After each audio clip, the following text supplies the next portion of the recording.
चलो हल्ला नहीं करो, ठीक है। टॉपिक है मेरा एटम एंड मोलिक्यूल। एटम का मतलब परमाणु और मोलिक्यूल का मतलब अणु। तो परमाणु और अणु की पहचान कैसे करेंगे, ठीक है। सिर्फ एबीसीडी के रूप में दिया होगा तो समझेंगे परमाणु है। एबीसीडी में कोई गणितीय रूप दिया होगा, कोई अंक दिया होगा तो समझेंगे अणु है। जैसे एटॉमिक फॉर्म, ये सबको हम क्या कहेंगे, परमाणु कहेंगे, ठीक है। ये सब क्या है, परमाणु। जैसे मान लो कि एफ लिखते हैं, परमाणु की अणु क्या होगा, परमाणु होगा। वहीं देखो हाइड्रोजन के दो परमाणु, यानी अणु का मतलब होता है एक या एक से अधिक परमाणुओं की संख्या, ठीक है। तो ये एक से अधिक है, सिर्फ एक होगा तो परमाणु, एक से अधिक होगा तो अणु। ये कितना है, कार्बन का एक परमाणु, ऑक्सीजन का दो परमाणु, ठीक है। तो क्या कहलाएगा, अणु कहलाएगा। ये क्या है, ये भी क्या है, अणु, ठीक है। वहीं लिखते हैं एफ ई, एफ ई क्या है, O2 क्या है, अणु। Cl2 क्या है, अणु। आया समझ में।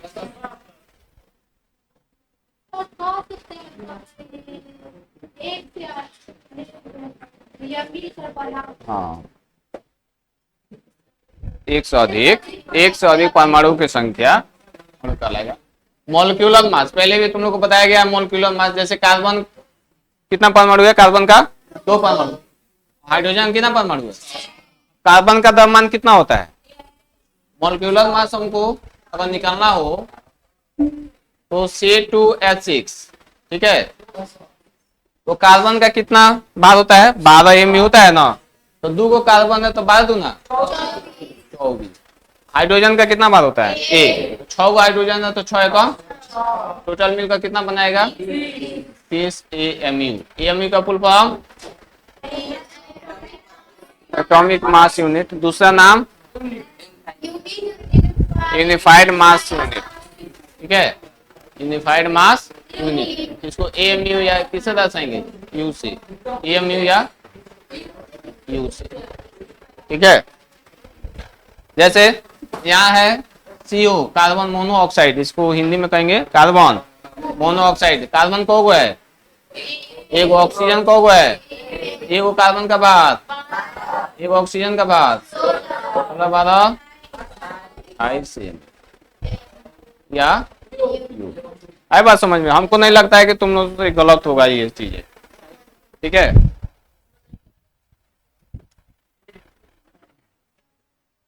तो क्या बोल रही Cl2, तो एगो Cl का मतलब 35.5, एगो Cl का जो भाग होता है 35.5, परमाणु का मान 35.5। तो यहाँ 2 Cl है ना, इसलिए 2 से गुना किया है, ठीक है। और वही अगर Cl लेंगे 4, मान लो Cl कितना लेंगे, 4 गो। Cl अगर 4 लेते हैं, Cl 4, इसका मतलब है 4 गुने 35.5, या 71 गुना कितना होगा, 7 गुना 100, ठीक है, 142। आई बात समझ में।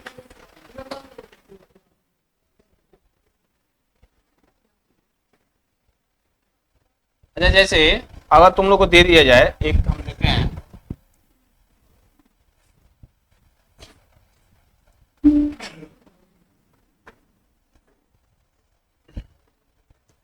कैल्शियम सल्फेट, ठीक है, इसको जिप्सम भी कहते हैं, ठीक है। आगे तुम लोग पढ़ना है, इनटू हाफ H2O, ठीक है।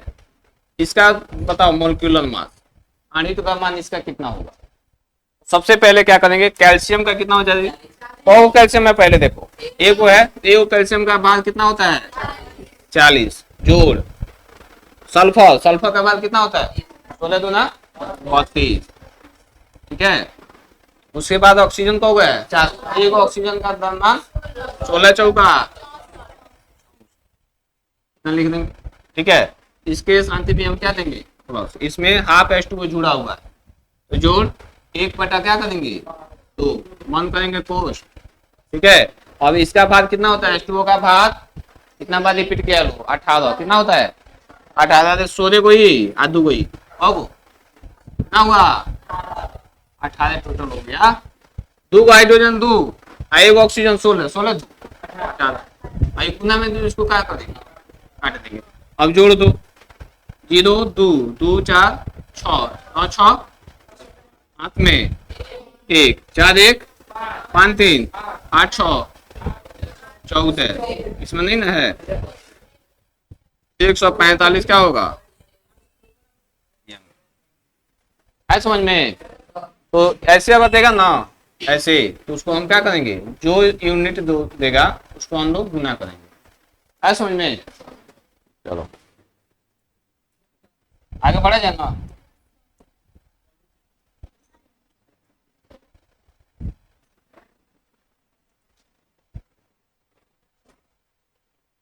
नेक्स्ट है कि atomic weight of some important element कुछ महत्वपूर्ण तत्व के एटॉमिक भार।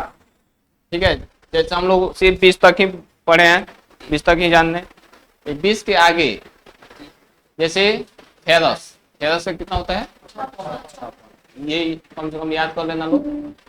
ठीक है कितना होता है क्रोमियम का 52 ठीक है क्रोमियम का 52 मैग्नीज का 55 कॉपर का 63.5 कॉपर। ठीक है जिंक का ब्रोमीन का आयोडीन का सिल्वर का गोल्ड का मरकरी का। तो ये जो है महत्वपूर्ण है इसको याद रखना है आई समझ में। 20 तक हम लोग ट्रिक द्वारा जाने थे जब इवन नंबर होगा तो 2 से गुना करेंगे और नंबर होगा तो 2 से गुना करके 1 जोड़ेंगे जिसमें 5 का एक्सेप्शन था। कौन कौन एक्सेप्शन था कौन कौन हाइड्रोजन हाइड्रोजन का कितना होना चाहिए उस रूल से उस नियम से 3 होना चाहिए कितना होना चाहिए। अरे 2n+1 फॉर्मूला होता है और नंबर के लिए इसका परमाणु संख्या 1 होता है 1 होता है ना परमाणु संख्या। तो 1 रखेंगे 2 गुने 1 जोड़ 1 तो कितना है तो बस 3 लेते हैं कितना लेते हैं इसका भाग 1 लेते हैं। ठीक है नाइट्रोजन का कितना होता है 7 नाइट्रोजन का कितना होता है 7 तो इसका होना चाहिए 2 गुने 2n+1 तो 2 गुने 7 प्लस 1 7 गुने 14 15 लेते हैं कितना लेते हैं 14 लेते हैं। ठीक है आज समझ में। उसी प्रकार तुम लोग जैसे मान लो कि क्लोरीन का कितना होता है जी क्लोरीन का 17 ठीक है 2n+1 तो इसका होना चाहिए 17 जोड़ 1 17 34 से बट इसका कितना लेते हैं 35.5। ठीक है उसके बाद मान लो कि अगर आर्गन आर्गन का 18 तो 18 में 36 होना चाहिए ना तो सिर्फ 2n से हम लोग कहते हैं तो 2 गुने 18 ना 36 ना होगा कितना होता है 40। ये कौन सा था ये कौन सा था हाँ ये सब कितना कौन है अपवाद में कौन बेरिलियम हाँ बेरिलियम Be कितना होता है जी बेरिलियम का 4 तो होना चाहिए 8 होता है कितना 9 इसका कितना होता है जी 9 होता है। आई बात समझ में इसकी संख्या 4 होता है 9 तो ये एक्सेप्शन में आता है। ठीक है तो ये सब तुम लोग को गमान याद रखना पड़ेगा परमाणु टर्म कर लेना लो। आगे है एटॉमिक वेट परमाणु भार। ठीक है तो परमाणु भार का मतलब क्या होता है परमाणु भार वह संख्या है जो बताती है ध्यान समझना है परमाणु भार वह संख्या है जो बताती है कि किसी तत्व का एक परमाणु किसी तत्व का एक परमाणु अगर हाइड्रोजन का कहेंगे तो हाइड्रोजन का एक परमाणु कैल्शियम कहेंगे तो कैल्शियम का एक परमाणु फास्फोरस होगा तो फास्फोरस का एक परमाणु कार्बन 12 के एक परमाणु उसका परमाणु जैसे कैल्शियम का लेना है तो कैल्शियम का एक परमाणु कार्बन 12 के एक परमाणु के 1/12वां भाग से कितना गुना ज्यादा होगा कितना गुना ज्यादा होगा कितना गुना भारी होगा तो कितना गुना, जैसे कैल्शियम का ले लो, कैल्शियम का संख्या 20 होता है तो भार कितना होगा 40। ठीक है, तो ये जो भार होगा कार्बन, ठीक है, कार्बन 12 के एक एटम के भार के 1/12वां भाग होता है। ठीक है, तो इतना क्या मतलब हो गया, क्या 1 AMU, तो 1 AMU का कितना गुना ज्यादा है 40 गुना ज्यादा है, तो वही कहलाता है क्या परमाणु भार। क्या कहलाता है परमाणु भार। आया समझ में। किसी भी अगर किसी भी एलिमेंट का भार निकालना हो तो उसका मतलब ये होता है कि कार्बन 12 के एक परमाणु के एक एटम का भार का 12वां भाग उस एलिमेंट के, ठीक है, भार का उतना गुना ज्यादा होता है। आज समझ में। जैसे कैल्शियम का 40 था, इसका मतलब 1 एमयू से कितना गुना ज्यादा है 40 एमयू ज्यादा। ठीक है, तो इसका मतलब होता है एटॉमिक वेट या परमाणु भार। अब समझेंगे कि एवोगाड्रो नंबर क्या है, बहुत important. Avogadro number, Avogadro number का मतलब होता है एक संख्या होता है एवोगाड्रो नंबर। ठीक है, एवोगाड्रो नंबर यानी एक संख्या है। संख्या क्या है n, n का मतलब नंबर। ठीक है, 6.022 गुने 10 के पावर 23, याद आएगा ना एवोगाड्रो नंबर, बोलो 6.022 गुने 10 के पावर 23। ठीक है, अब ये तो नंबर हो गया, तो कैसे पहचानेंगे कि एवोगाड्रो नंबर है, तो यहाँ हम लोग सूचित करेंगे Na। ठीक है, इसका मतलब है कि एवोगाड्रो नंबर है। एवोगाड्रो नंबर का मतलब ये होता है कि किसी भी पदार्थ के एक मोल में उपस्थित परमाणुओं, अणुओं या आयनों की संख्या, एक मोल, जैसे अगर हम एक मोल हाइड्रोजन लेते हैं, एक मोल हाइड्रोजन का मतलब ये समझेंगे कि हाइड्रोजन का 6.022 गुने 10 के पावर 23 परमाणु। ठीक है, एक मोल हाइड्रोजन का मतलब हाइड्रोजन का इतना परमाणु, जब इतना परमाणु को लेंगे तो यू कहलाएगा एक मोल हाइड्रोजन, एक मोल हाइड्रोजन। ठीक है, इतना परमाणु की लेंगे। ठीक है, इतनी परमाणु संख्या का मतलब हो गया एक मोल हाइड्रोजन। आई बात समझ में। एवोगाड्रो नंबर का डिफिनेशन, एवोगाड्रो नंबर तुम लोग जानता है इतना होता है 6.022 एक mole of any substance contains 6.022 गुने 10 के पावर 23। कहने का मतलब है कि कोई भी सबस्टेंस का मतलब होता है पदार्थ, कोई भी पदार्थ का एक मोल, कोई भी पदार्थ का एक मोल कितना परमाणु रखता है, कोई भी पदार्थ का एक मोल कितना परमाणु रखता है। ठीक है, तो इतना क्या रखता है, पार्टिकल का मतलब क्या होता है कण, पार्टिकल का मतलब कण, इतना कण रखता है, यानी कोई भी पदार्थ में इतना कण क्या कहलाता है एक मोल। कोई पदार्थ में इतना कण क्या कहलाता है एक मोल। ठीक है, ऐसा समझ में। एग्जाम्पल जैसे यहाँ दिया हुआ है कि एक मोल ऑफ हाइड्रोजन, हिंदी में इसको कहेंगे कि हाइड्रोजन का एक मोल, ठीक है, या इसको शॉर्टकट में लिख सकते हैं एक मोल हाइड्रोजन। ठीक है, हाइड्रोजन का एक मोल या एक मोल हाइड्रोजन का मतलब हो गया 6.022 गुने 10 के पावर 23 परमाणु हाइड्रोजन।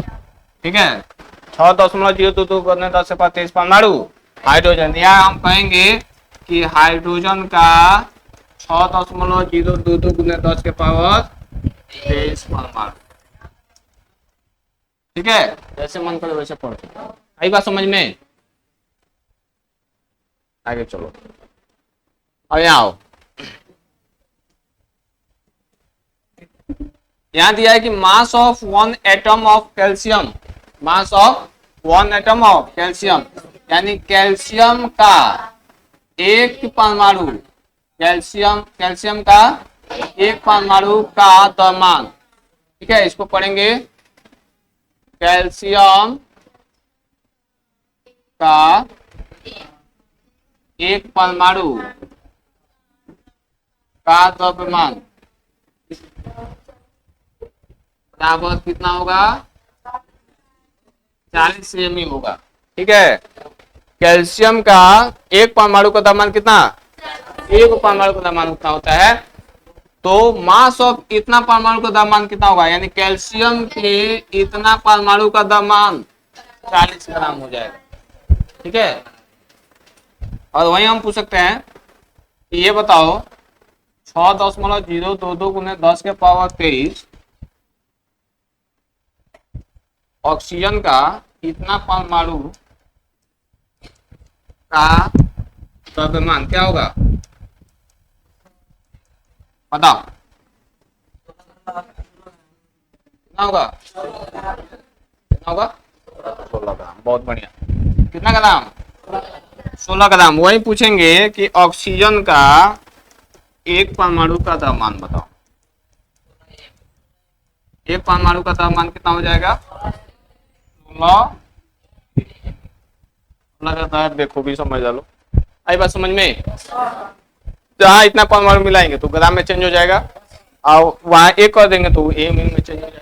सबसे छोटा इकाई होता है एएमयू। ठीक है, यहाँ तो किसी को दिक्कत, उसी प्रकार दिया है mass of one atom aluminium, aluminium के एगो एटम का भार 27 एमयू, और वहीं इतना एटम का भार 27, इतना एटम का भार 27 ग्राम।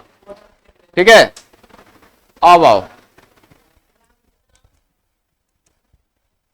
यहाँ है ग्राम एटम, हेडिंग है क्या, ग्राम एटम। ग्राम परमाणु क्या होता है, ग्राम परमाणु। ठीक है, ग्राम परमाणु, इसको हम देखो कौन कौन, पहला ग्राम एटम कहो, या ग्राम एटॉमिक मास कहो, या ग्राम एटॉमिक वेट कहो, या मोल एटम कहो, चारों एक ही नाम है।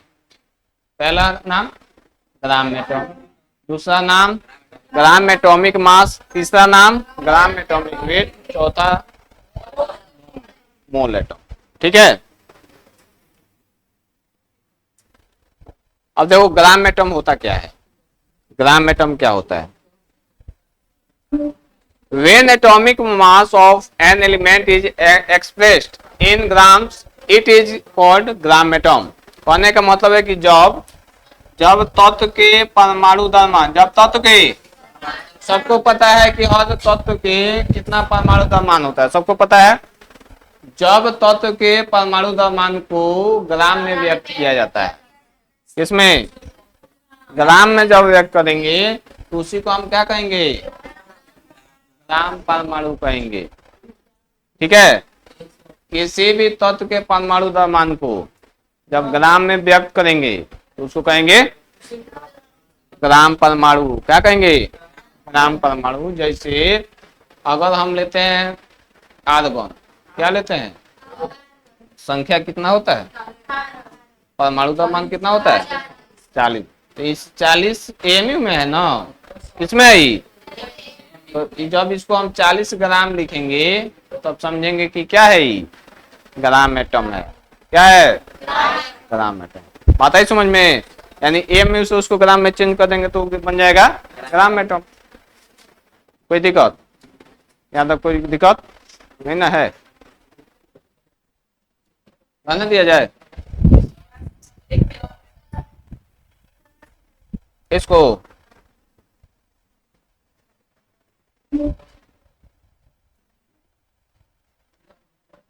ध्यान समझो, ग्राम एटम का मतलब क्या होगा, जब तत्व के परमाणु द्रव्यमान, और तत्व के परमाणु द्रव्यमान तुमको पता है, जैसे हम पूछेंगे बताओ नाइट्रोजन के परमाणु द्रव्यमान कितना होता है, 14, तो इस 14 को हम लोग किस में लिखते हैं, एएमयू में लिखते हैं, तो इसको कहेंगे परमाणु द्रव्यमान। क्या कहेंगे, परमाणु द्रव्यमान। इसी 14 एएमयू यानी एक एटम का भाग है, 6.022 गुना 10 से 23 एटम का भाग मिला देंगे तो ये बन जाएगा, कितना भाग मिलाने पर, 6.022 गुना 10 के पावर 23, कितना जब मिलाएंगे तो ये बन जाएगा 14 ग्राम। कितना बन जाएगा, 14 ग्राम। तो इसी को कहेंगे हम ग्राम परमाणु। इसको क्या कहेंगे, यानी परमाणु को तौल दिए ग्राम में, परमाणु को किसमें तौल दिए, ग्राम में, ये बन गया ग्राम परमाणु। अब आ गया समझ में, यानी किसी भी द्रव्यमान को, परमाणु द्रव्यमान को जो ग्राम में व्यक्त होंगे उसको कहेंगे परमाणु, ग्राम परमाणु, परमाणु का मान में ग्राम। एक और ज्यादा समय लेगा लो तो हो जाएगा लो पंक्ति, ठीक है। फॉर्मूला ऑफ ग्राम एटम, हाँ तो अब सब कोई जाओ, ठीक है। आगे हम कल समझाएंगे ये सब फॉर्मूला बताएंगे, फॉर्मूला बताएंगे, क्वेश्चन बनवाएंगे, ठीक है। कितना टाइम हो गया, टाइम 6:06 हो गया।